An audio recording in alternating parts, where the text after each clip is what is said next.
for that.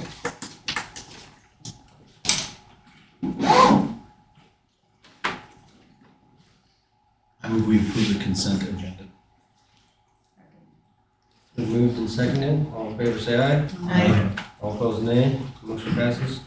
Next item is public comment. Is there anybody here who'd like to speak to something that's not on the agenda? Seeing none.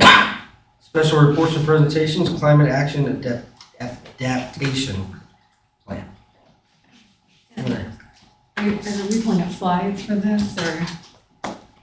Yeah, it's Jamie from the county up here. She's, what's the official name of your office? The Douglas County Sustainability. Sustainability, that's right. So the county's been working on this plan for how long? Well, a while, Seems like couple it's been years. a while, yeah, it's been for Yeah. years. So anyway, she's giving presentations to all cities that are involved in this, and it's a countywide effort here. And this is what you see in your packet there is a presentation, is the report that has taken a number of years to build. And so it is literally an action plan for the county to pursue. So with that introduction, go ahead, Jamie. Okay, it looks like you guys are able to see it up Yeah, there. yeah, Okay. A little hard to. And should I talk into this mic? Yes. Is that what this is here Yeah. for? Okay. Are you guys able to hear me okay? Is it? Actually, for the people watching on the. Oh, okay, so it won't amplify in the room. Okay, got it, okay. Yep, it'll be too loud. Okay. Well, I'm glad you guys know what you're doing. All right, so thank you, Glenn, for the introduction, and thank you for the opportunity to come and talk to you about our climate action adaptation plan. Like Glenn said, this is something we've been working on for a while now, and it would be interesting to know, have any of you heard anything about any rumblings or seen it or anything at all? No, okay, we haven't done a very good job of getting out the word, but we have certainly been trying. So hopefully this will get you a little bit more up to speed. And how much time do I actually have on the agenda to talk through this? 5 minutes, 10 minutes, whatever. 10 minutes or so. Okay, I'll let's get try to keep it good. under 10. Yeah. Okay, so I won't go through probably every single slide, but this is just some general information. So we can go ahead and go to the next slide, the one on the background there. So what charged our office, Douglas County Sustainability, with writing a climate action plan was from the comprehensive plan from 2019. It's called the 2020 plan, or 2040 comprehensive plan. That's for Douglas County, the unincorporated areas, and the city of Lawrence. Charged our office with writing this, and not a plan just to mitigate climate change through reduction of greenhouse gas emissions, but also to adapt to a changing climate. So we're already seeing the effects of a changing climate in our county and the surrounding area, as well as globally. And so this statement in the plan directed our office to look at those vulnerabilities and look at our assets, look at what we can do to really move forward and not have to fall apart during this climate crisis. So that's one part of it. And then when we started to look at the possibilities here, we recognized that we have a whole county here of other cities, Lecompton, Baldwin City, Eudora, and all the unincorporated areas, and we wanted to broaden it. So we invited Glenn to be on the staff advisory, which he agreed and has been serving on as a staff member. And then we have a steering committee as well that's made up of community members, so we could be representative and reflective of the entire community. We see this as a real opportunity to partner with all the cities within Douglas County to hopefully collaborate on funding, collaborate on our efforts, and make a bigger impact, really. Let's go ahead and go to the next slide. So this is what we started to put together. We were looking at pretty much everything that I've been mentioning. We wanted to really prioritize the community members, though. So we can go ahead and go to the next slide, actually. And this one talks about what informed our plan. So we had a variety of ways that we started to do our outreach. We, instead of going and writing all the strategies and all the goals, starting there, we wanted to go meet with the community first. And we did host a focus group here in Baldwin City. That actually our mayor did attend that. Were you there? You were there, right? At our, it was at the lumberyard. I don't think I can make it. Okay, there was a city council member, or we thought it was the mayor. We were trying to remember who was there. But anyway, we had one last fall here in Baldwin City and talked about climate change. Last fall, yes. Last fall. Yeah, it's been a whole I thought you year. meant this last year. Can't keep track of it now. Yeah, I was like, you look familiar. Your name looks familiar. I'm pretty sure you were there. Okay, great. Yeah, Sorry. so that's okay. That's all right. So that was just one of the ways that we did outreach. And then we were back here just a couple weeks ago with an open house. So we had the plan up on posters and had people walk through and learn about the plan and give us feedback. So we had a variety of ways of gathering information in the beginning and then checking back in to see if we got it right. We also ran a greenhouse gas inventory. We can go to the next slide there. This just kind of breaks down what we learned from the inventory. So we did one for the entire county. We started from scratch. There had never been a greenhouse gas inventory done for our entire county. So this is information from that, the different sectors that make it up. Our biggest opportunities are in those top three sectors, the built environment, which is residential and commercial energy, and then the transportation sector. That's where we're seeing the biggest emissions, biggest opportunity for targets. That's the next slide there. We set some science-based targets based on what we could model. So we ran some numbers to find out what would happen if we put rooftop solar on 10% of the roofs that are available and accessible for rooftop. They have the solar potential. So we had that information. We ran some numbers to find out what that could do for us. And these are all built into the plan. I encourage you to look at it. And then all the following slides are about the plan, the different ways that it's broken down, our different goals. And what we're going to be doing next is we collected all of our public feedback. If anybody in the room wants to still provide something, I can open it up and extend that date a little longer. It did end on this past Sunday. But if you look at it this week and are thinking, yeah, I really would like her to think of this or that, feel free to just send us an email and we can consider that feedback as well. But the way that the plan's written is after all of the data that I've been talking about, we have energy, we have living systems, we have a section on transportation, and we have one on thriving communities. So those are the 4 different areas where we have goals and we have strategies baked in there to help us reduce our emissions and then also, of course, adapt as well. We're working towards taking this in front of the Douglas County Commissioners in early spring of next year for adoption. So that's the next step that we'll be taking before we start to implement the plan. So with that, I'll check to see if anybody has any questions or wants me to go through any particular part of the different chapters that are on these slides.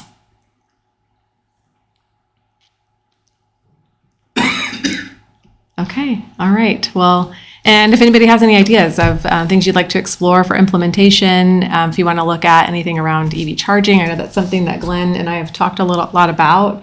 And be happy to meet with you individually or as a group again if you want to explore some of those options. So thank you so much. Appreciate it. Yeah, thank you. Next, KMEA rate study.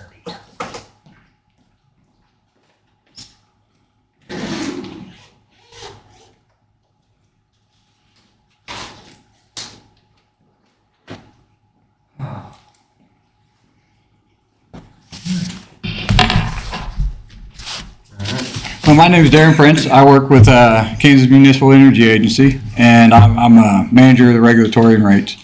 And Baldwin City is one of our members in the EMP 1 group, and Jeff and Glenn reached out to me, and I think they discussed it with you a while back to have me start doing a rate study, put together an electric rate study. So I've completed it, and that's what I'm here to present tonight. So I'm going to go through this the best I can and as quick as I can. So if you have any questions along the way, let me know. And I know you guys have gotten a lengthy report, and I've also put together this basically a shorter presentation because I don't want to go over 37 pages tonight. So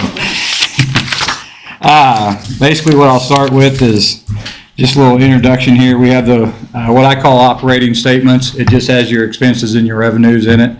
I have historical, forecasted, and what I have here is status quo, just mean forecasted with nothing changing. And then I have proposed 3 rate designs and the impacts to the utilities, revenue, and expenses. And then I have the customer impacts from those, and then I'll wrap it up. All right, next slide. Thank you. What we have here is the operating statement. Here's your historicals. Couple of key things to look at here is in 18 and 19, the revenues were greater than costs, resulting in an increase in the fund. As you can see that there, down at the bottom, if you look kind of right here, this net cash balance line, it's positive, which basically that's the difference between your operating revenue which is right here, which is going to be your electric sale revenue from electric sales, your power cost adjustment, and then all your other charges. And then it's going to be, the expenses are subtracted from that. So that's basically your utilities bottom line, a snapshot for that year. So you can see in 18 and 19, you had a positive margin.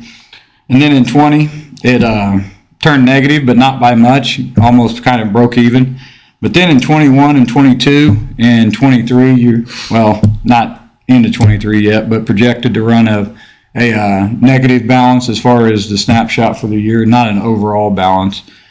And you can see right the very last line under that brings in basically your beginning of year cash and the difference there. So you can see at the end of 2023, I have here an estimate about 580K left. I think it's probably going to be around 370. That's what the data I was given as of 10/31 this year. So that's a little bit overestimated. So is there any questions about, because there's going to be a number of these tables in there. Is there any questions on how I set this up or how the math flows in here? Okay. So did I overestimate it greatly, or is it less than 370? Actually underestimated because it doesn't account for our lease that we just. Yeah. Yeah, the data we gave you is accurate, but we've made some decisions after that. Yeah. Okay. I'll bring that in here in a minute. I'll bring it in on forecast. Can you, Glenn, did you have a question? Can you jump to the next slide for me, please? Or did I do that? No, I didn't. Oh, okay. You do it over there, not me. Can you, one more? There you go. So this is just a graphical representation of what I just kind of talked about. You can see the top line going across the bar graph is your revenue, and then the line that basically drops off in 21 right there is your end of year fund balance. And the stacked bars are your expenses basically. Next slide, please. All right, so here's the forecasted operating statement. This is nothing changing besides I'm just forecasting out 2028 through 2028. So basically, in 2024, well, I'll jump to where I started first. We talked about that refinance. I factored it in there. Because you can see I went from 585 to 1.5 million there. So basically I calculated that with the 370,000 I was given for 1031 plus 1.15 left out of the 1.84 I believe it was. And then we took out that 800,000 for the install costs. All right, so that's the starting point. So revenue, basically I weather normalized it. I just estimated what you'd receive for normal temperatures. And then past 24, I just put a 0.5% adder on that. And then I kind of calculated your other charges, just did some averages from previous years there. And then on the expense side, basically 2024 expenses were based on an average of your past expenses and then increased 3% year over year through 28. The only thing that wasn't increased 3% exactly was your power supply costs. We did that with internal modeling. In 24 and 25, we have them going up a little, but in 26, 27, 27, in 28, we have them dropping off a little. And as you can see through the forecast, albeit take it with a grain of salt, I have you running a negative fund end of year balance for 2025, which We can show the EPA costs in here. the power supply, The they're going to be up top right here. So right here, I can't see it. That one, the production right here. That's the power supply cost plus the production account cost. I have them all combined in there, so the production salaries and the expenses that go along with that accounts too. But most of the drop you can see is on the city's internal accounts. I increased everything 3% year over year, so you can see it's dropping after, I mentioned in 24 and 25, we had power supply costs basically going up a little bit from previous years, but then you can see it dropping in 26, 27, 28.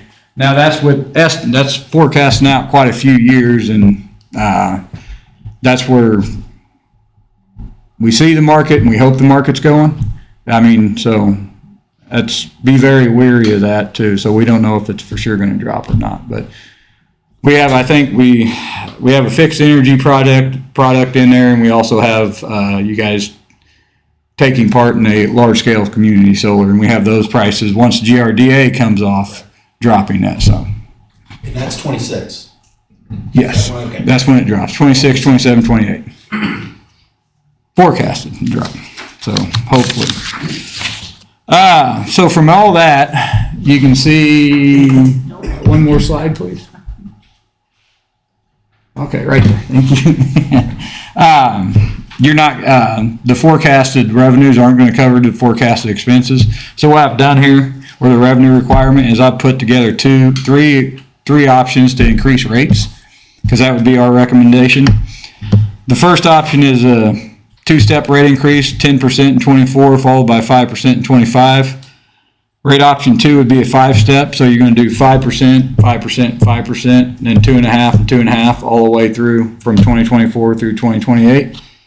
Then option 3 would be to modify your power supply cost adjustment formula in 24 this year, so that it fluctuates with your power supply costs, and then I'd also recommend adding language to your PCA ordinance where you don't give a credit back if it runs negative, and or you give yourselves the authority to take a look at your fund balance and give a credit that month if it calculates to a credit or not, or just zero it out.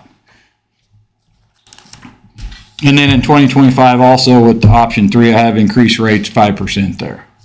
And that option would just, I'll get into that more, but you just use the rates that I'll show you that are in option 2 for 2024, because they increased 5%.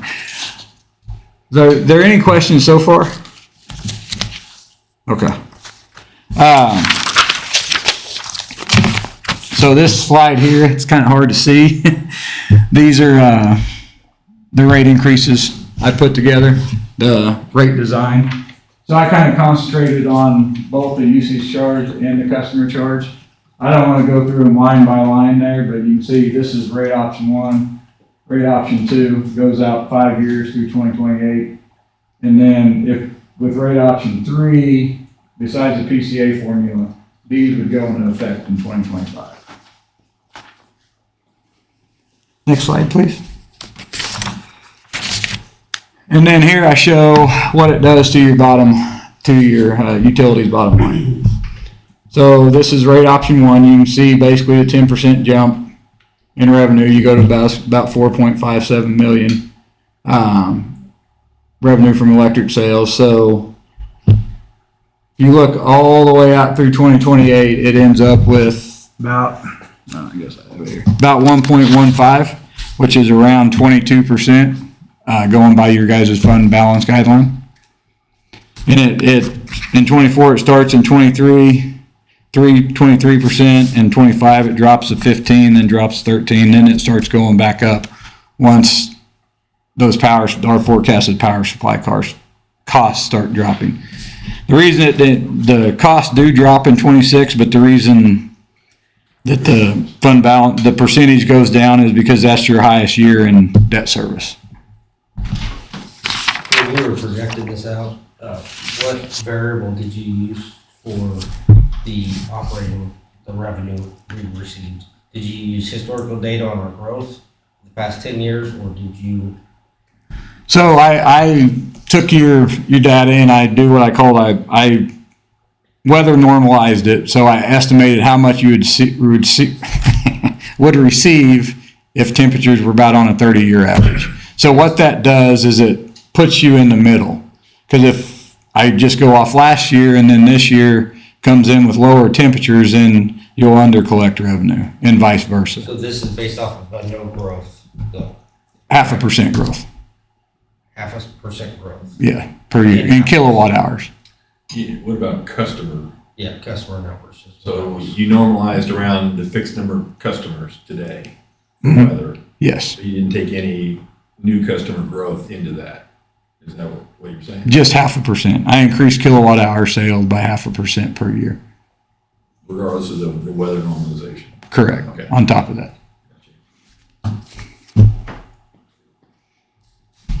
Okay, next slide, please. And here's rate option 2. This is the one with 5%, 5%, 5%, 2.5, 2.5. The thing I don't like about this is if you look at 2026, you're running pretty low on cash. You go down to about 4% of your fund balance guideline. And part of that is from the first option, you hit that 10%, so of course you have the 0.5% increase on top of that, and so on and so forth. So are there any questions on this option? No? Okay. And the third option, if you notice, I did not change revenue in 2024. You'll see there's a big jump. It's your power cost adjustment. So if you look back at any of these operating statements, you'll notice that your power cost adjustment doesn't really fluctuate with power costs, so to speak. It's not correlated with them. It goes up a little. Like if I went back and looked at 2022, I think your power supply cost probably jumped about $500K. I think your power cost adjustment picked up $40,000 more from the previous year. So it's really not built to or designed to do what a normal power cost adjustment is. It just kind of keeps right around $140,000 to $200,000 in revenue in a steady stream coming in on an annual basis. So on this one, I adjusted the power cost adjustment formula to a normal base. It's 4.95 cents is what it is. So you'd calculate your 3-month power supply cost average, and then you'd subtract the base out of that. This is basically what it does. And that way, if your power supply cost goes up, that base stays the same every month and it just subtracts out. So if it goes up to 5.5 cents, you'd pick up about 0.5 cents per kilowatt hour. So are there any questions on that? You can see in the first 2 years, that's where you gain most of your revenue here, 24, 25, because that's where the power supply costs are higher. And then that PCA revenue slowly goes back down. And then you stay above 20% in your fund balance guideline. And the thing I like about this option is I'm recommending a 5% rate increase in here. And I think you probably need it, but there's a chance you might not. I mean, because that power supply cost, if you adjust the formula, it should pick up any increased power supply costs. So if your internal costs stay about the same, then you should be okay. And you can obviously evaluate the 2025 rate increase if you needed to, and you might not need it. Is this your last slide? Not quite. Okay. Okay. We might get to it. Okay. So that's why I don't want to ask. These are probably going to be hard to see, and I can go over them. I can basically fly through them if you want. They're the impact to your customers. So basically, I did your residential impacts of residential customers, and then business service customers, and then the university, and then the public school. And each one's right there, rate option 1, rate option 2, and rate option 3, and you see the difference. And like I talked about, you just pick any of them. Well, if you go a couple of slides back, we can look at the residential. Thank you. You can see the overall increase is about 13% for 1, about 18% for 2, and then it's about 6% for option 3. That's overall, but that's also these percentages, just so you know how I'm calculating them. It's showing you the increase from here to here, and then here to here, and then here to here, and then here to here, and here to here. So this is where I was talking about with your decreases, because you'd see a lower power cost adjustment in those years that end up with the power supply cost less. And I can, if you have any, do you want me to walk through the other 2 slides on that, or they're kind of the same? I think we'll just have to just make sure, I mean, you can see how I set them up so that the monthly, this is the usage and then the cost, under that much usage and so on and so forth. But that's a lot of numbers to go over. So that kind of basically wraps it up. I would recommend that you take rate option 3. That would be my recommendation, just because of that power cost adjustment. It's built to do what a power cost adjustment is kind of intended to do. It increase when the power supply costs go up and then decrease when they go down. And then you can also change that base as you need to. If your internal cost goes up, then you need to look at that base, because what that basically means is you're no longer picking up 5 cents or 4.9 cents with your base rates of power supply costs. I set that base off of 2020 because that's the year you basically broke even almost. You're in $5,000 around there. So that was the average power supply cost that year. So one question I had, I guess I thought was going to be part of this was, did you compare our rates to other communities? I did. Okay, and then, so follow up with that. How did we compare? What are most communities charging compared to ours? Okay, so that is in the longer report. Yeah, most people, but yeah, I just want the public to hear it. Okay, yeah, absolutely. So right now, you're basically almost dead in the middle. You're 23 out of the 52 municipals and investor-owned utilities I have, and in cooperatives I have in the comparison. And then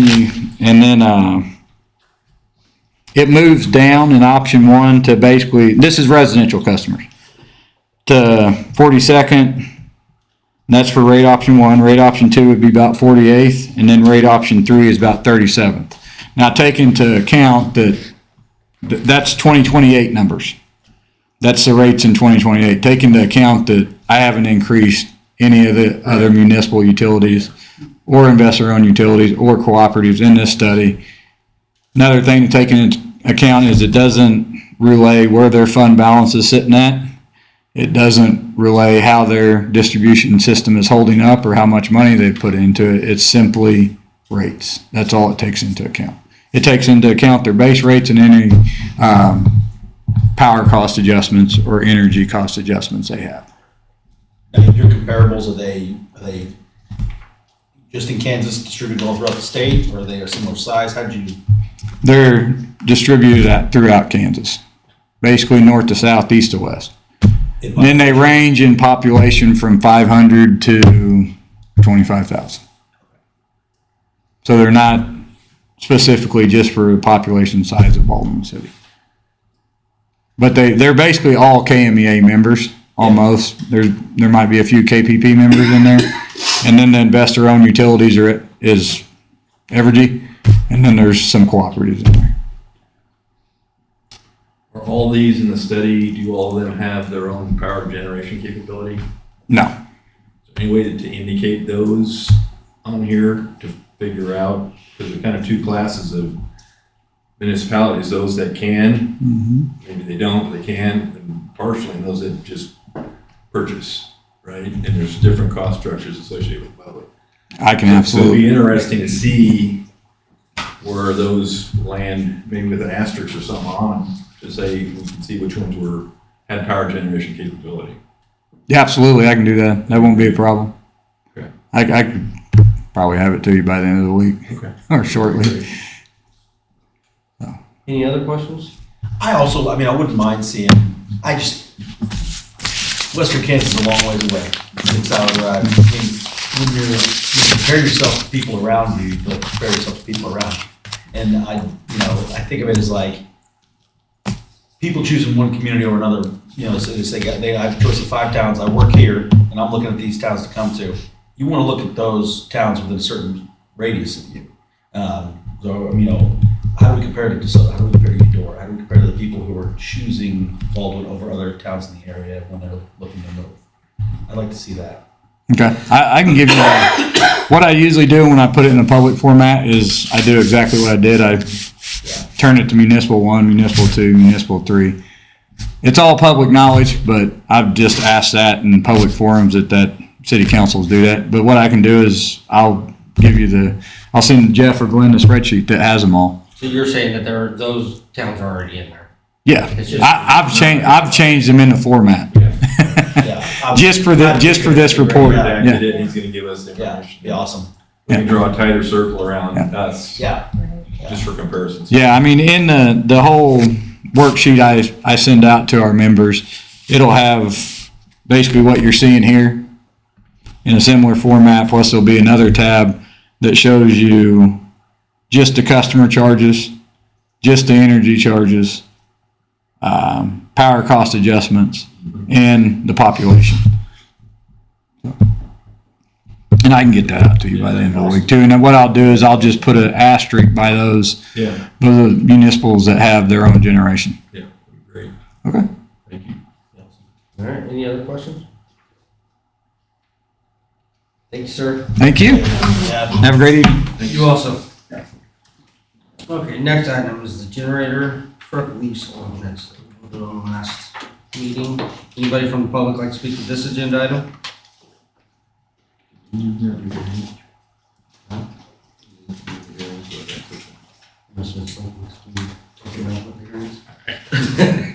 I was reading that. Wait, how did I vote? He wants to go back. We could talk about it. I think I'm reading it, so. Apparently. Well, with that, we know where you got that. Catching up. Okay, no comments. Council discussion?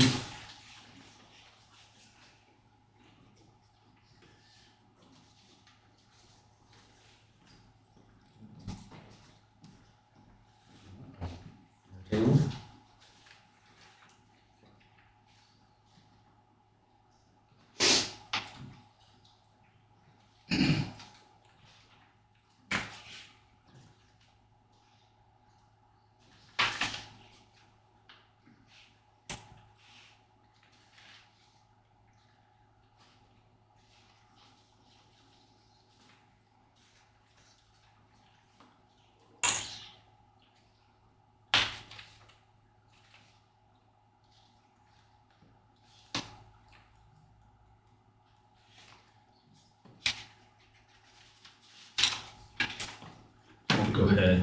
Go. Take a look. Hold on a second. Yeah, I was Take reading a it look too. at it.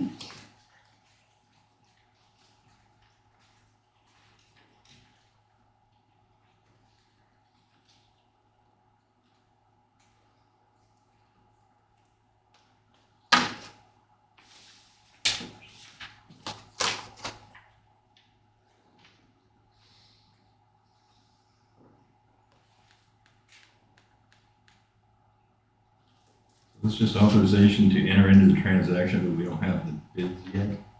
We do have the bids. We approved it last week, or last meeting. So this ordinance, though, it doesn't have that. Am I missing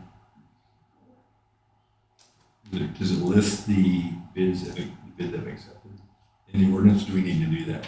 No, you've already accepted that at the last So meeting. the previously accepted bid. Right, it's just, you have to authorize it by ordinance. It's the Without second. naming it in the ordinance. Well, it's the lease agreements with Mid-America Bank, so that's.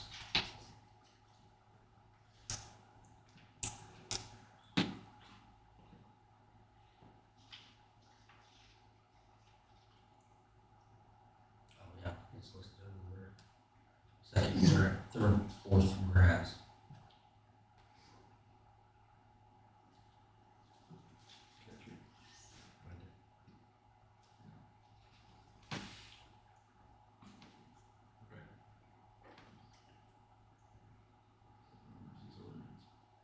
One, 483. Okay, I move that we approve ordinance number 1483 as presented. Second. seconded. Jerry? Sorry? Yay or nay? Huh? Okay. Susan? Okay. Corey? Aye. Scott? Yes. Julie? Yes. Motion passes 5-0. Next item is the water ordinance that we discussed. Ben or Glenn, you guys want to kind of present this, whoever did the ordinance? Oh, I actually did. Mayor, city council members, you guys had discussed this, I think, at length at the last meeting. What this ordinance does is increase the consumption, the consumer charge on all water consumption from 2023's $12.92 to 2024's $17.59. This goes on to state what you've got in front of you has 25 and 26, 7, 8, 9, all dropped below that 1759. That's been corrected because it's going to be an increase. It's actually going to be level to a slight increase on each one of the following ones. And so if you look at that first page, at the very bottom of the page, F, it says on January 1st, 2025, that consumer charge, the one I've got, it shows 1358. That's actually going to be a higher number. But what we're really focusing on at this point is 2024. As you guys know, every year we'll take a look at any kind of forecast when it comes to water, sewer, to make sure what's being accepted within the water rates, what's been recommended to you guys will actually provide a rate that will be cash positive. Does this, I think you were thinking the same thing, maybe not. I got two thoughts. Does this include the ordinance we passed with the? Yes. It does include that? Yeah. Where, can you point that out? Because I'm not reading. I didn't see it. Let me ask you a different question. Why does this ordinance, rather than just calculating, because I thought we were gonna do an index adjused formula for the out years after 24. Yeah, and we can do that. Well, I mean, you'd have to, I mean, if you put actual costs in here, we're married to it. Well, no, you're not, you have to change it, but you're gonna. What we're really asking you guys to do at this point is approve 2024 so we can get it on the books. 2025, we still have to, at the finance committee, we still have to determine what that index is. So 2025 is just kind of a bare minimum. That's going to be decided during the budget process, if not the spring of this year when we're able to talk about it. So, yeah, it's captured in the 24 rate, Absolutely. but Because it could be 1%, it could be 2%. I guess my opinion is why don't we just leave this as a 24 ordinance and forget. Why trying to forecasting? And that's Add fine. the out years, because That's fine. It's gonna be changed again. Yeah, that's fine too. It's however you want to do it. Delete A, B, C. You eliminate F through L. Well, I mean, but we don't need anything but E on here, right? yeah. everything Correct. but F. In before. Yeah. After E. Anything after E you don't need. In before E. Before E too, for that matter. You You could, just need E. You just need E. yeah. Yeah. In your motion, you could strike all but E. You do want to include JK and L, I think. Yes. Yeah. We want to You include want to JK. be able to adjust. Yeah, right, right. That's right. Yes, That's yes, right. yes. Good catch. That's right. So it's F, G, and H. F, G, H, I. So did that rate, I'm just going back to, I think, our last meeting, did that rate change? Because if we look at the spreadsheet, we were, maybe it's a preliminary spreadsheet, but Yeah. I think we were looking at Yeah, we updated. 16%. I was able to update it for November, Okay. So and we're looking that's at- what made the I difference. think now we're gonna get 25%. Yeah, right. And the only reason it's 25% is because where the cash balance sits now. We've got to recover that. But that last plus spreadsheet, positive. we had the recovery in there as well. Exactly. And It wasn't 1759. it was what? It wasn't 1759 per thousand. No, I think it was about $1 decrease. Yeah. A little, no, it was around 61 cents. 61 cents is what it was, a little lower. But what we expect is in 2023, the cash balance that we've got now is going to be smaller than what what we had previously expected. Why is that? Are you looking at 24, Scott? I'm just looking at the spreadsheet that we showed in the last council meeting that had 24, 25, 26 projections for water. Let me get that back up here. And it, we had a 15% increase in the rate for 24, 25. I'm pulling it up here. We had a minimum of 20. It wouldn't have been a 15% increase. 15%, well, I said 15 here on the spreadsheet, and then it was 2.5 in the out years, 25, 26, and it got us to our minimum fund balance plus 250,000 in capital, Yeah, that's been adjusted okay, based on just November. based on updated November numbers. That's right. And what's the projected cash balance, I mean, so with the new numbers This gets us, in the first year, it gets us to 60,000 positive in 24, in 24. as opposed to the 150 we're looking at? Exactly. Okay. And then indexing from there forward would actually resume that increase in Yeah. fund balance, what we're targeting for a fund balance. measure.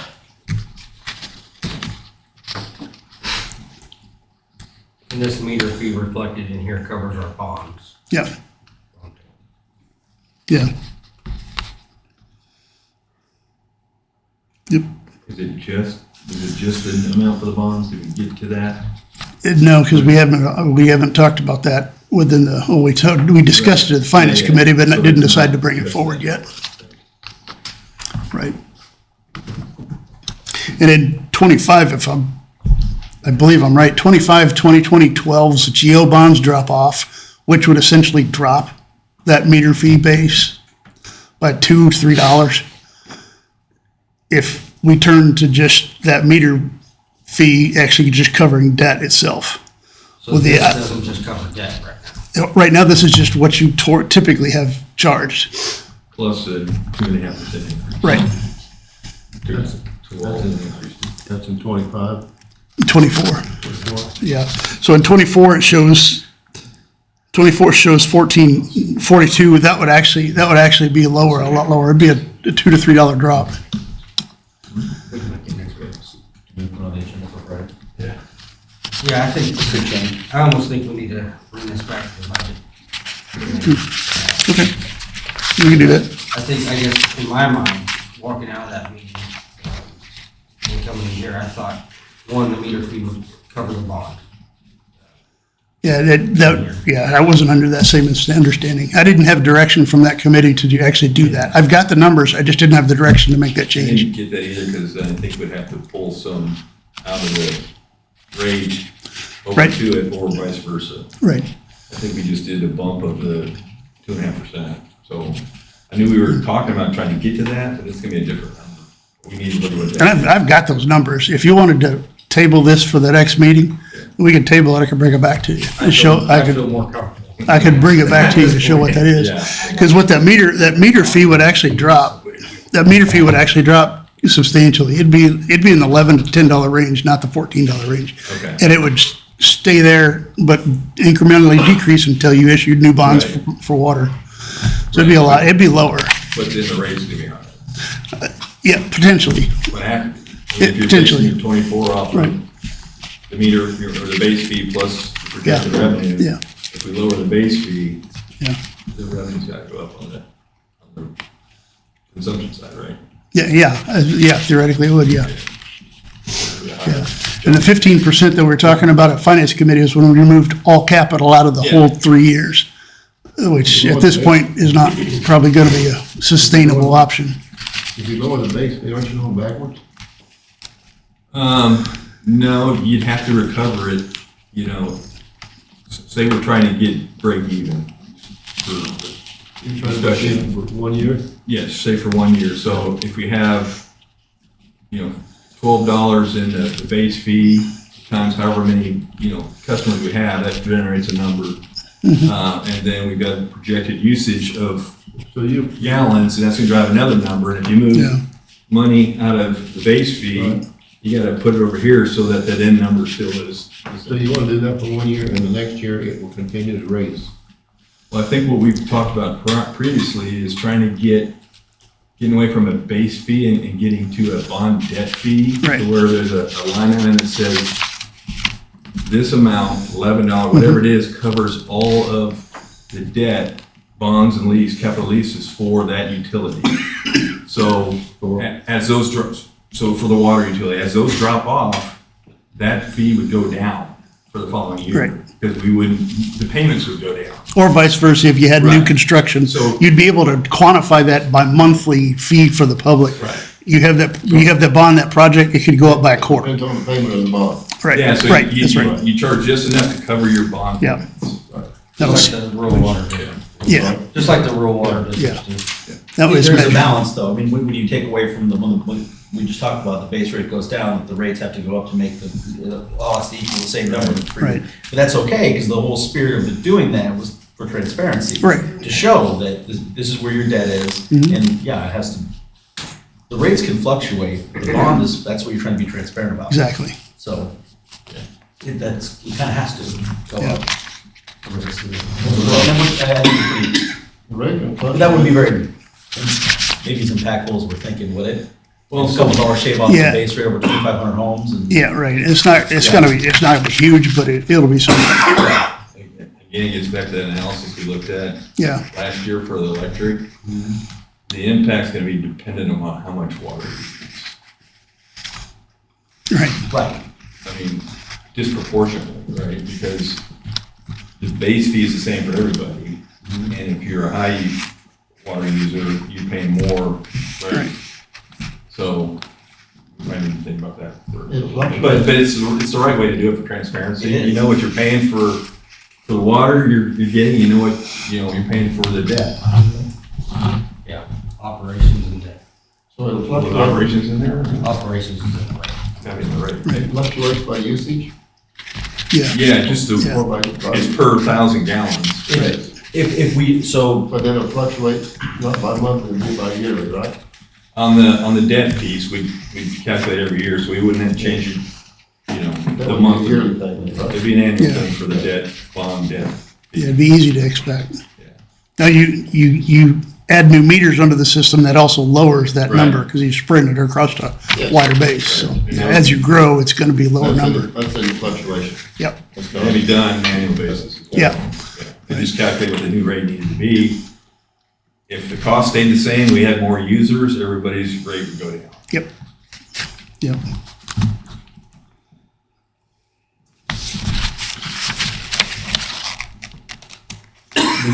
Yeah, I Talk about this think Friday. we'll talk about it Friday, Yeah. fine tune it, and bring it back to the council.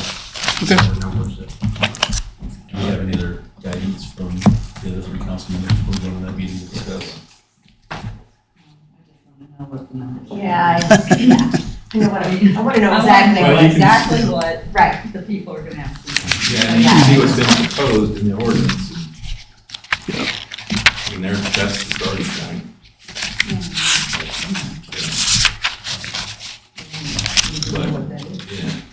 Yeah, I'd like to see that 3-year like we did last time on capital and then cash. Yeah, I can send it out to you. Both on the rates. Yep, I can send what this is based on out to you. Yeah, And also on this ordinance, would we include that inflation piece in Next next? year, 25, because we're not, Okay, I mean, that's right. we're baking it in this Yeah. year. yeah, so what, I would assume what you're gonna see is really A through D removed, Yeah. F through I removed, and then a statement in there on the index piece. That's all you'll see. Yeah. And then every year you'll have that index that measures some number, I right? think we just included in this and then. Got it, but And it'll be done. Yeah, well, and then the base fee will be the debt coverage instead of the meter fee. We so said, 24, as I understand it, Scott, 24 remains even. From what 25, perspective? 26, 27, 28 increase on a yearly basis. No, This is an increase. 24 is an increase. I mean, if you look at what's in here, it's a 25% increase per 1,000 gallons. And then What happens in 25? And then it gets back to, I think we're just gonna base it back based on, And based on index, an index of municipal yeah, cost index. cost index, Yeah. kind of like fluctuation. Yeah, so if you run it like a 12-month, Fluctuation. So this is the big catch-up for Yeah. the water Right. cost that we haven't been getting, Right. charging over the past, That's right. what, 4, Yeah. 5, 6 years. yeah, So this is the big catch-up, similar to what happened with our trash contract, where they never Yeah. even changed the rates Right. when, you know, and all of a sudden, when they change it, you're doing a catch-up to where yeah, the market is, but you were here, you Yeah. kinda did this thing instead of this gradual ramp. yeah. Just wish they would stagger more than not bottlenecked like they are. I know. Well, I think that's what, you know, KMEA was proposing, is, you know, you do steps to get there. And I think we talked about that here. We have no capital piece funding the water, and we're so far behind underwater in the reserve, there's just no way to.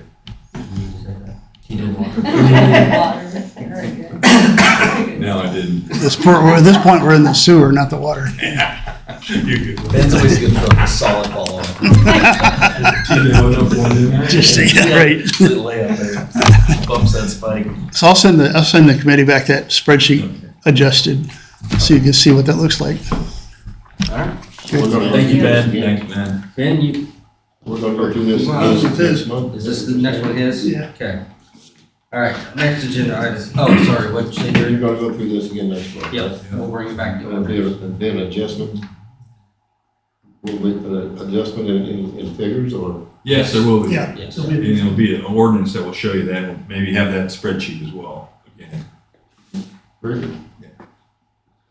it's easier to understand what this ordinance. Yeah. If I knew, yeah, I was like, I couldn't, Yeah.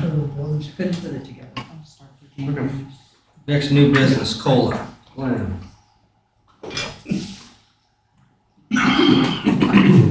All right, every year we do a cost of living adjustment for our employees. Remember last year, we hesitated doing it for the entire year because inflation was very unpredictable, it was high and unpredictable, so we did an adjustment in the middle of the year.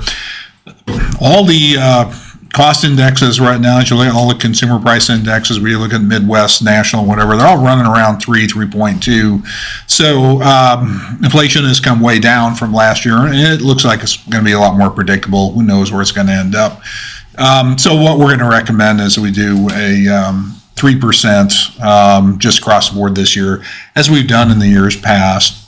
And if people do well on their evaluation course, there's another possible 2%. So you can go up to 5% total for each employee. So this is going back to, I'm going to say, normal cost of living adjustment that we've done for many years. Like last year, hopefully it'll be the last time we'll have to do that. So inflation seems to be somewhat under control. We're going to probably see some rate declines if the Fed follows through on their promises. And so the good news is inflation's cooling off. So it's a little more easier to predict this year. So we're recommending a 3% across the board starting in January.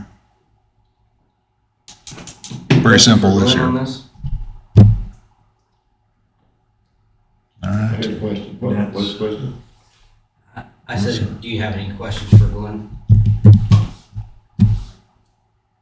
Nothing. All right. Very good. Anybody else like to speak to this agenda item? Watch yourself.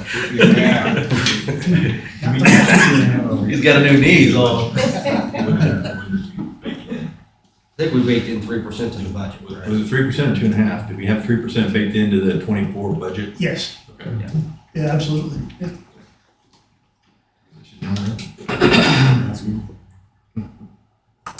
Council discussion? Sounds good. We're not trying to do a crash landing at the 6-month mark again. Yeah. Yeah, back to normal. Right. We didn't know what was going on. Who the heck, yeah, it's crazy. All right, with that, I'll entertain a motion. I move to approve a 3% cost of living increase for all city employees for fiscal year 2024. Second. Move to second, all in favor, say aye. Aye. All Does that include us? Yep. A $2 raise. Was 3% of $40. I might have $1. Just ask. I would say I'd buy you a soda, but they're more than $1 now. We're into fractions at this point. $2 a month raise. Motion passes. All right. Budget amendment certification. So, every year we bring back to you certain funds because the state of Kansas doesn't allow us to go over the budget authority set for the year before. We got two funds in this case. Every year it seems like solid waste or refuse at this point, goes up. And this is based on the current growth in really the city. This does not reflect the increase that they are coming out with for '24. This is only '23. So solid waste is an increase based on that activity. The sales tax, CIP sales tax, that increase is because of an anticipation of spending capital money for police department.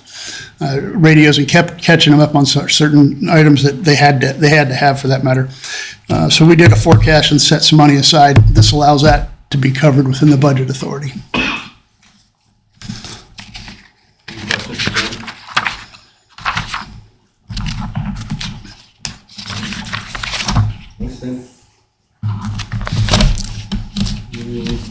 Anybody else like to speak to that one?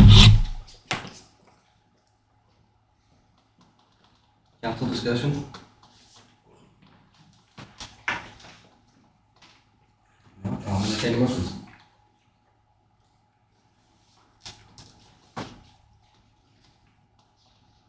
I move we approve the 2023 amended budget.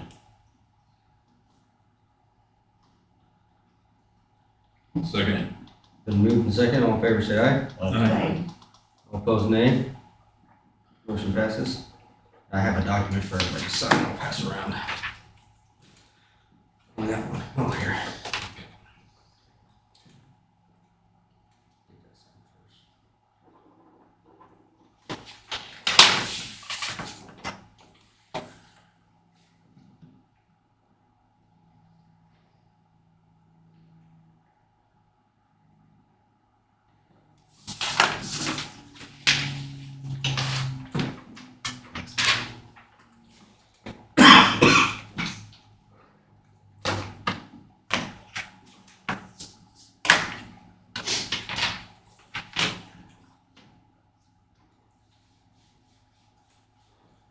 All right. Next agenda item, IRB resolution for Heritage Tractor. Ben, it's yours again. Feel like you're in church?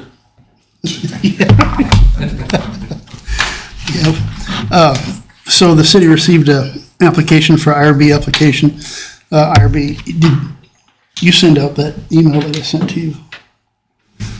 So Yes. hopefully you guys read the email that I tried to summarize the benefit cost analysis that went along with the application. Just some different factors that went into the application itself. And this is all from the applicant. This isn't our work at all. This is just me summarizing what they've applied for. So there's 100% of tax abatement for 10 years. The approximate value of the application is for $2 million. The approximate value of the building's 1.5, with the rest of it being equipment and other costs. The 1.5 million is really that's where the property tax exemptions are going to come from in a large part. Included in the benefit cost, they provide some information. Average salaries on a new job, they're estimating at $60,000 in year one. It grows by year 10 to $78,000.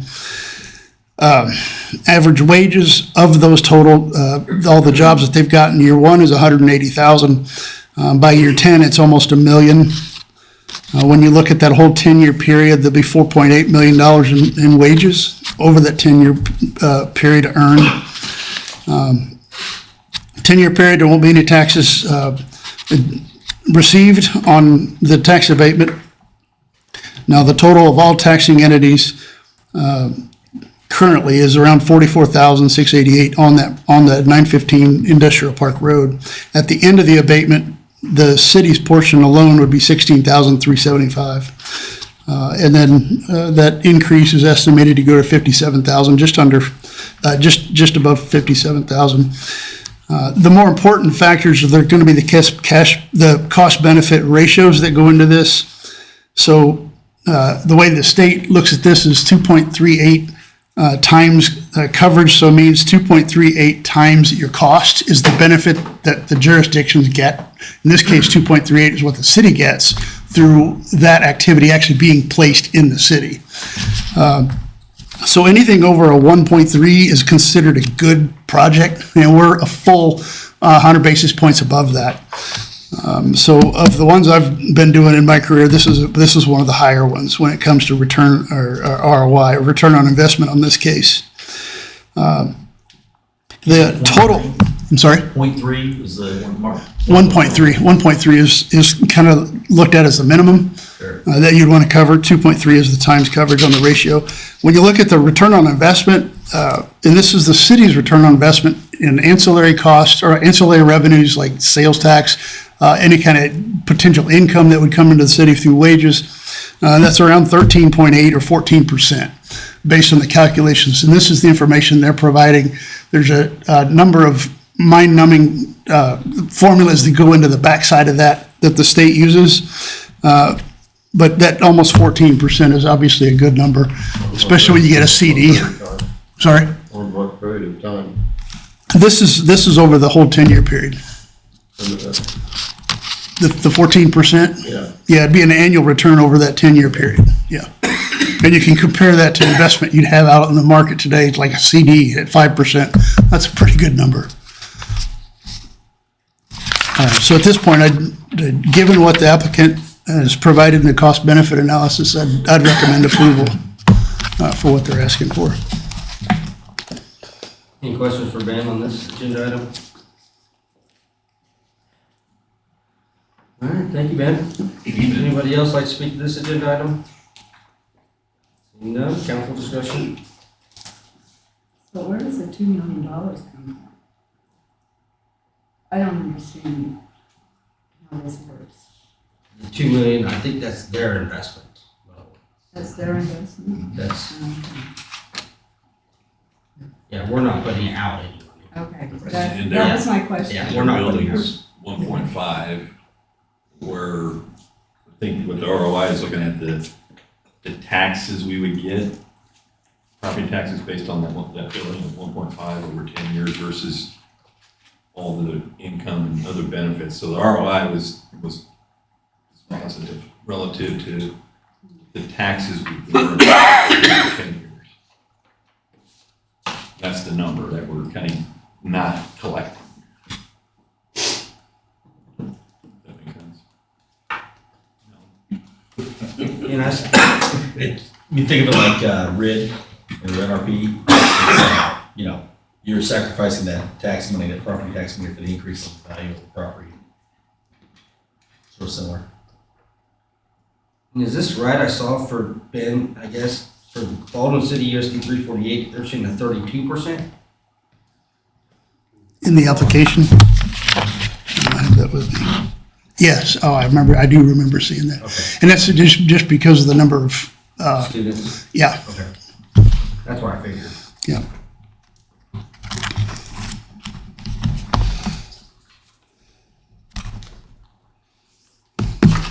And just to be clear, after 10 years, it goes back into the property tax pool. That's right, So we can Yeah. start collecting right, at the increased value that will be. right.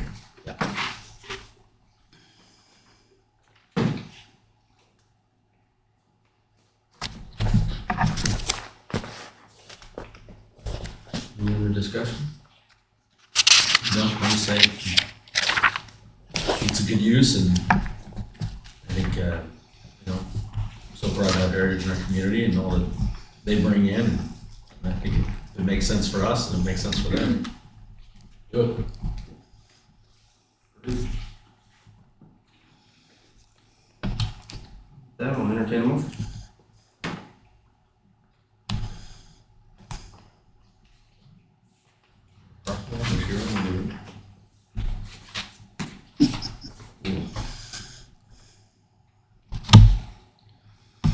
I move we approve the tax abatement for Heritage Tracker. Is that adequate? As proposed the IRB. That's proposed the RDF. Yeah. Industrial. Moved, is there a second? Second. Moved to second, all in favor, say aye. Aye. All opposed, nay. Motion passes. Council committee reports, budget and finance, Scott. Well, just looking at, I think we covered everything that we discussed in great detail tonight. Have some more on those things we'll be discussing in the next meeting. On Friday, this Friday, 7:30 a.m. Second floor City Hall. Community development court. Yeah, we met yesterday. The sole agenda item of the brick streets, kind of getting an update there and giving some guidance to BG for what we want to see from them. The two variables that we really need answered is how much grant money are we going to get, and how much per block does BG estimate it's going to be on average for the 14 blocks total, and just kind of how we want to start tackling that. And at the committee level yesterday, I think we all agreed that the city, in order to kind of get the ball rolling the same way we did on the sidewalks, make some investment of our own up front and kind of have a showpiece, if you will, to kind of show the commitment that you're going to redo the brick streets. And we talked about a couple different scenarios of how to do that. You try to get, wait a little while, get the fund built up, and then do 4 blocks downtown, right there at the intersection of 8th and High, or that would be pretty expensive at $450,000 a block. You're talking almost a couple mil there. So what we kind of thought we'd bring to council is the idea that we'd do the square downtown, just the square, right in the middle of the two, and stop at the sidewalks, the concrete sidewalks there, and kind of call that phase 1, and then go for that next grant and do the first 4 blocks right there at 8th and High, shoot in each direction, and then phase it the same way we did the sidewalks. So you go 2 blocks every new grant. So it's the same idea. You the first commitment's 1, that we pass the 4% sales tax. 2, show that you're gonna actually do it, put the money where the mouth is, and get yourself a showpiece, if you will, with that square, and then have one big swoop with the first run, and then chip away at the remaining 10 blocks. So the square, you say in the intersection of 8th, just that. For the, but we don't have figures, so Yeah. it's all hypothetical. We don't meet with them until next month. Okay. So that's, kind of want to get that question answered. What would that project alone cost? How much revenue have we received from the sales tax so far? So far, around 85,000. We started that in April. So we're projecting annually Around 100. Right around 140,000. Yeah. So we're getting close to that. And, I know, Ben, you weren't in the meeting, but, kind of talked about those bond ratings coming down from the last time we had a real discussion about this, from where we were even just 6 months ago. Is just, it shaves years off the project. So, depending on where you get it locked in at each time.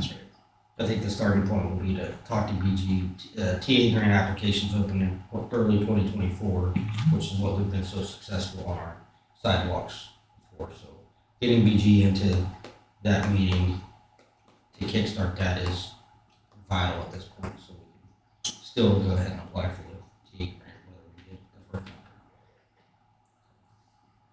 Really what we wanted to do, and I think, it's a lot to bite off, but just kind of come to the council meeting with some sort of a recommendation of sorts, just at least a shell of one, and then kind of get some guidance and go back. But that's kind of the idea, is that taking the model that we used for the sidewalks back when Ed was here, and kind of chipping away at them little sections at a time.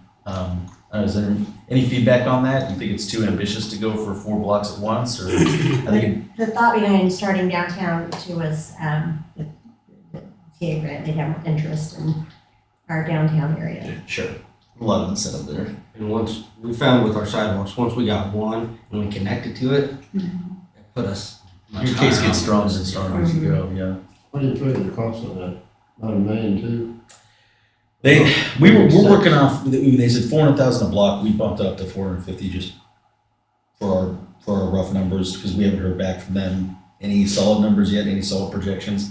So you kind of think about like that. You have to take into consideration too, the downtown blocks are super wide. Yes, they're big. And you know, like this stretch down by the post office on 7th Street's pretty narrow, so I mean, that's gonna cost less than those big wide ones are, so, yeah, we need that information. A regular street, one block, what they said was 420,000, is that what? That's about right, yeah. What that man said? It's around 6 to 7 million to do all the I'm blocks. sorry? 6 to 7 million total For the whole block. for the whole Yeah. project. That's why Corey was saying do 4, because that keeps it under 2 million.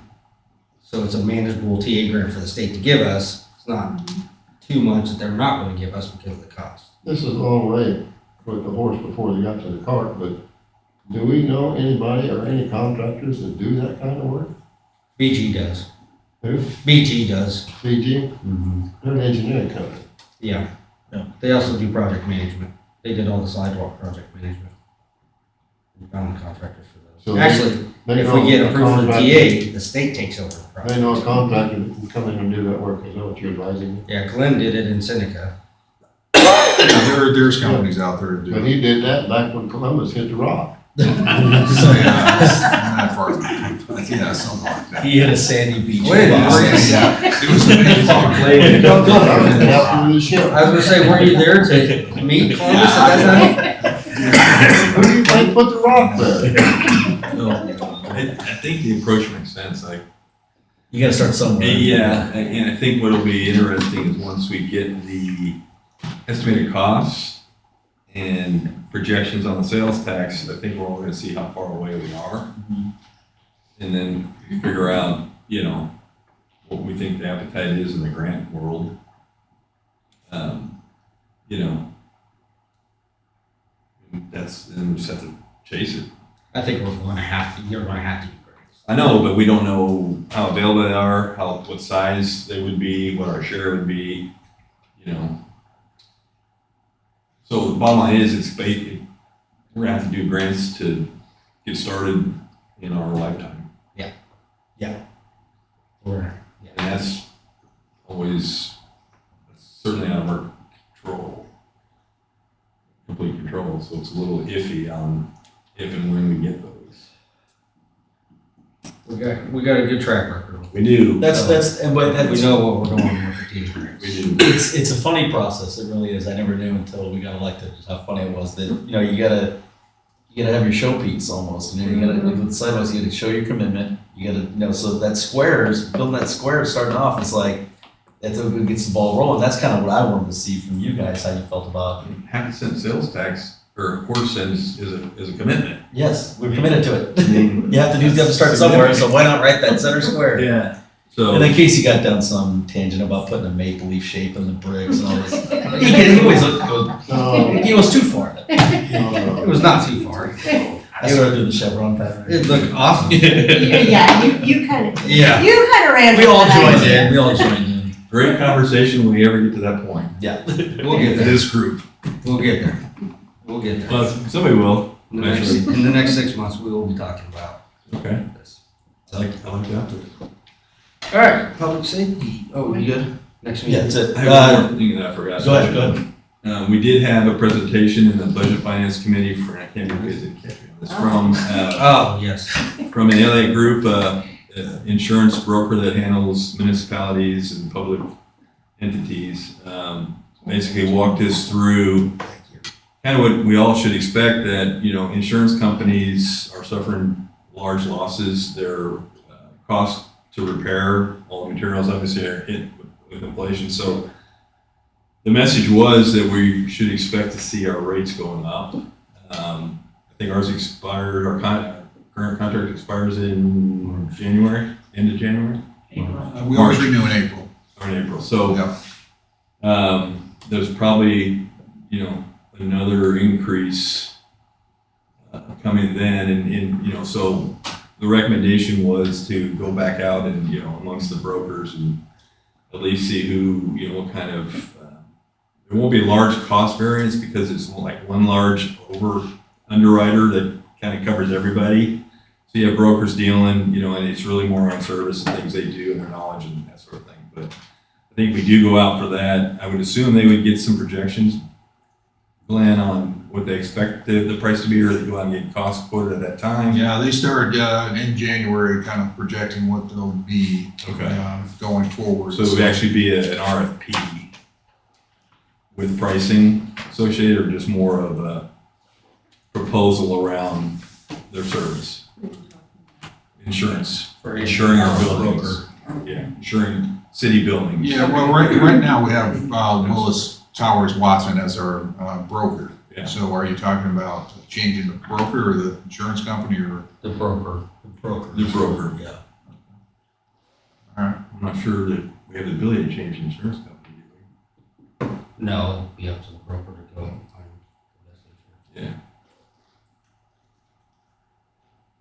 Okay. So I think just the recommendation would be at some point early next year to release an RFP for our structure insurance. That's in April, so that's it for me. The last portion was, well, I kind of discussed it a little bit here with the committee members. If you guys want to, 20 seconds the next meeting, but I'd probably do it sooner, as if the TA grant opens up, we want I agree. PG to get in front. Yeah, first. for sure. I mean, New Year's Day is the 1st. You guys good with the 8th? Works for me. Okay. January 8th, 4 o'clock, second floor City Hall will be the next CDC meeting.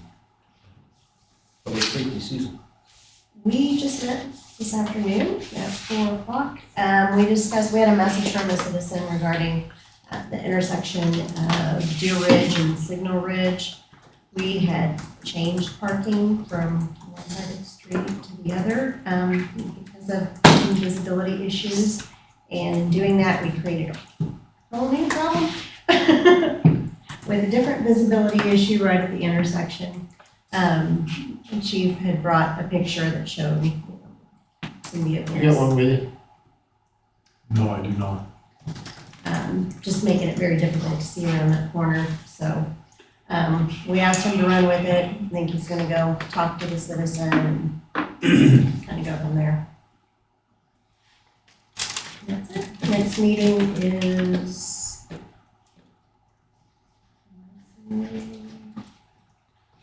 January 9th, 4 o'clock. When? The 9th at 4. Public works, too. Yeah, we met on the 14th. New generation, the steel floor plates are complete and installed, and the steel skid structure is ready for the units to be moved onto it.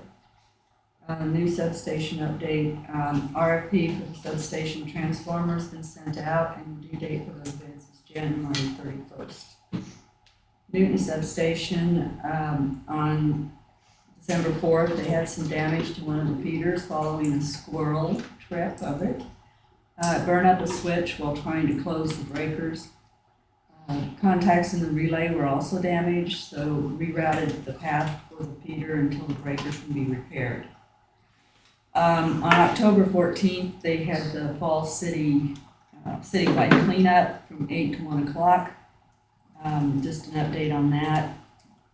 15.01 tons of trash was hauled off. Dumpsters were donated by Ottawa Sanitation. 5.6 tons of recycling was hauled off, and the dumpsters were donated by the Haskell Recycling. The cost was $825.55, recouped $336 from the recycling total, so the total was $489.55. And also there was 9 city employees who volunteered to work the event. And the next meeting is going to be January 18th. That means it's going to be a week later than usual, and it'll be at 9 o'clock in the morning. The citywide cleanup, do we do that twice a year? Twice, spring and fall. So going back to our new trash conversation, you get 14 big trash days if you capitalize on the 2. 3 months. If you haul yourself, yeah. Yeah, just think about If that, it's continued, yeah. right? I think one thing I'd like to talk, and maybe you guys could talk about this in your committee, is on those cleanup. I've heard from a lot of citizens who'd like to see paint collection. Because otherwise they have to, if we could just haul a load of paint up to wherever the paint recycling place is in Lawrence, I think that'd be, So they don't put it in the trash. yeah, so they don't put it in the trash and leak it through down our Yeah. downtown. Down the street. Well, while we're on it, they don't allow construction materials either, do they?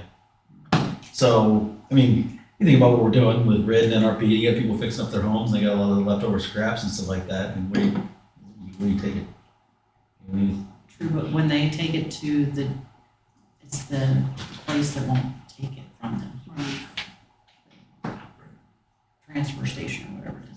what are people to do? What do you do with your concrete after you? You have to go to the dump, which I would think. I think we So why already can't go we, there. why can't we get a wagon to the dump for this Maybe, thing? maybe that's something you guys can work on. Okay, I'll bring it up. But I know, yeah, I agree, construction would be great, paint, that's never really been offered down here. I know people throw it in their trash cans all the time. Well, yeah, you can see the drippings down the street. I'm saying even if you don't see the drippings. But the new trash trucks, it won't. do Right, that. they say. They're supposed to See, after a sell couple of it years, first. it's, Those green trucks will turn into white ones. Good there, everybody? Strategic planning, Scott.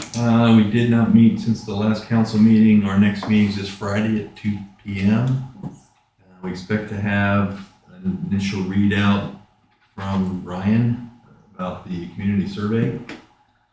And then the expectation is to have him come to the full council and present in January the results of the community survey for that team. Just be him. So, that's it. Glenn, anything more? Nothing further. Merry Christmas. Hang on, Jerry, council. I got one thing that'll benefit all of you. I am in the process of getting hearing aids, and that benefits you all because I'll be able to hear better and ask more questions. Right? Good for you. Maybe tomorrow. Supposed to start, I think I'm supposed to start doing demos tomorrow. I think you'll like them. What? But that's. you're gonna like the way you hear. Your guys' favors, I can hear good, I'll ask questions. All right. Happy to hear that. And then I have an announcement just with, Casey, real quick. I'm sorry. Oh, sorry. one, I want to thank everybody that entered into the Christmas light decorating contest. So these are the winners. 618 5th Street, which was the Walters family, was first. 609 10th Street, the Jones family, which was second. And 821 Chapel Street, which is the Simpson family, got third. Tommy and Kelly got first. Is that, Who's gonna help them get that pole in? It's like 9 stories tall. I don't know, they got a lot of stuff out. They got a fire truck. Yeah, they're impressive. They did a good job. Oh, it's tall. All right, with that, I'll entertain a motion to adjourn. We adjourn. Second. We'll move to second, all in favor, say aye. Aye. All opposed, nay. Motion passes, we're adjourned. What's going on with you judges?